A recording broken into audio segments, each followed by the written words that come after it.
साहब ने सवाल किया है कि क़ुरबानी का सारा गोश्त खुद रख सकते हैं। देखें, फ़ुक़हा ने ये लिखा है कि अगर हदीस में आपको पता है कि इस बात की तरगीब है कि आप गोश्त के 3 हिस्से कर लें, एक अपने लिए, एक रिश्तेदारों के लिए, गरीबों के लिए। लेकिन अगर आप ये समझते हैं कि फ़ुक़हा ने ये बात, इस बात की वजाहत की है कि अगर आप ये समझते हैं कि भाई हमें तो पूरा साल खाने को गोश्त नहीं मिलता, या आपकी फ़ैमिली बड़ी है, तो ऐसी सूरत में बेहतर ये कि आप 3 हिस्से ना करें, बल्कि अपने घर में रख लें, अपने बच्चों को खिलाएँ। इसलिए कि आज के दौर में जिस तरह महंगाई चल रही है, तो हर आदमी के बस में नहीं कि वो अपने बच्चों को गोश्त खिलाए। तो अगर आप ये समझते हैं कि भाई मुझे बाद में गोश्त खरीद ही नहीं सकता, और फैमिली मेरी ऐसी है कि मुझे उनको कभी कभी तो ज़ाहिर है गोश्त खिलाना पड़ेगा, तो फिर आप घर में रख लें, फिर आप तकसीम ना करें। लेकिन अगर अल्लाह ने आपको इतनी इस्तिताअत, इतनी वुसअत और ताकत दी है कि आप बाद में भी खा सकते हैं, खिला सकते हैं बच्चों को, तो फिर बेहतर यही है। और आपकी फ़ैमिली भी इतनी बड़ी नहीं, तो फिर बेहतर यही कि आप उसके 3 हिस्से कर लें। अगर आप बग़ैर किसी उज़र के भी तीनों हिस्से किए बग़ैर अपने पास रख लेते हैं, तो ये कोई गुनाह की बात नहीं है। 3 हिस्से करना एक मुस्तहब अमल है कि कर लेंगे तो सवाब मिलेगा, नहीं करेंगे तो कोई गुनाह इस पर नहीं है। तो आप अगर बग़ैर उज़र के भी रख लेते हैं तो गुनाह नहीं होगा, लेकिन ज़ाहिर है कोई अच्छी बात नहीं है। ईद का मौका तो इसलिए होता है कि आदमी दूसरों को अपनी खुशियों में शरीक करे। तो जब अल्लाह ने आपको इस्तिताअत दी है, ताकत दी है, क़ुव्वत दी है, तो फिर ऐसी सूरत में क्या आपको उसमें मसला है। कोशिश करें ज़्यादा से ज़्यादा लोगों तक ईद की खुशियों में उनको शरीक करें, उनको गोश्त पहुँचाएँ, ताकि वो भी कुछ ईद को सेलिब्रेट कर सकें। आपने सवाल किया, मुफ्ती साहब मेरी अहलिया और वालदा के दरमियान कभी कभी तल्ख़ कलामी हो जाती है और मेरी वालदा मुझसे भी बोलना छोड़ देती हैं। हालांकि मैं अपनी बीवी को बहुत समझाता हूँ, लेकिन कोई फ़ायदा नहीं होता। मैं ख़ुद बीमार हूँ, फालिज का मरीज़ हूँ, मेरी ज़बान पर फालिज का असर है, सही से बोल नहीं सकता। बीवी पर भी शायद इसलिए मेरी बात का असर नहीं होता। मेरी वालदा मुझसे शिकवा करती हैं कि मैं अपनी बीवी को नहीं समझाता, हालांकि ऐसा हरगिज़ नहीं है। मुफ्ती साहब इसका कोई हल भी बताएं और मेरे लिए दुआ भी करें। अल्लाह ताला आपको शिफ़ाए कामिला आजिला मुस्तमिर्रा अता फ़रमाए, मुकम्मल सेहतयाबी नसीब फ़रमाएँ। देखें, हल तो यही है कि जो वालदा है उनको ख़ुद समझना चाहिए, और जो बीवी है उनको भी ख़ुद समझना चाहिए। अगर एक आदमी पहले से बीमार है और बीवी उसको अलग खींच रही है, उसको जनाब बातें सुना रही है, वालदा उसको अलग बातें सुना रही है, तो वो कहाँ जाएगा।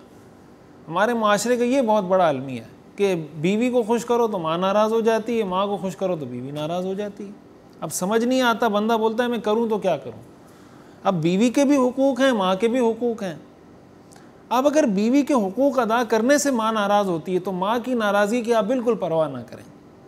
और अगर माँ के हुकूक़ अदा करने से बीवी नाराज़ होती है, तो बीवी की नाराज़गी की आप बिल्कुल परवाह ना करें। हमारे लिए शरीयत का हुक्म मुक़द्दम है। हमारे लिए हमारा कोई कल्चर उस वक्त अहमियत रखता है जब वो शरीयत से मुतसादिम ना हो। और जो औरतें हैं, ख़वातीन हैं घर की, उनको ये चीज़ समझनी चाहिए कि आप अगर शरई हुदूद में रहते हुए कोई आदमी वालदा का हक़ अदा कर रहा है, बीवी उससे नाराज़ होती है, 1000 बार नाराज़ होती रहे। बीवी का हक़ अदा कर रहा है, उससे घर वाले नाराज़ हो रहे हैं, 1000 बार नाराज़ होते रहें। आप उनको बताएं, समझाएं। मैं ये नहीं कह रहा आप लड़ें, हिकमत से वालदा को बताएं। अगर आप समझते हैं कि आपने कोई ऐसा काम नहीं किया जिससे वालदा को शरई नुक्ता नज़र से नाराज़ होना चाहिए था, तो वालदा को समझाएं। या किसी ऐसे शख्स को कह दें, मिसाल के तौर पर अगर आप वालिद साहब के साथ फ्रैंक हैं, थोड़ा उनसे बेतकल्लुफ़ी है, तो वालिद साहब को कह दें कि ये मसला है, आप वालदा को समझा दें। या आपके भाई, आप समझते हैं कि आपके किसी भाई की बात वालदा ज़्यादा मानती है, तो उनको बता दें।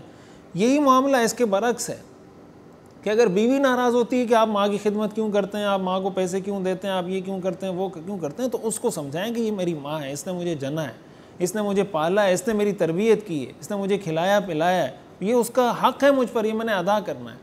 तो इस तरह बैलेंस रख कर चलना चाहिए।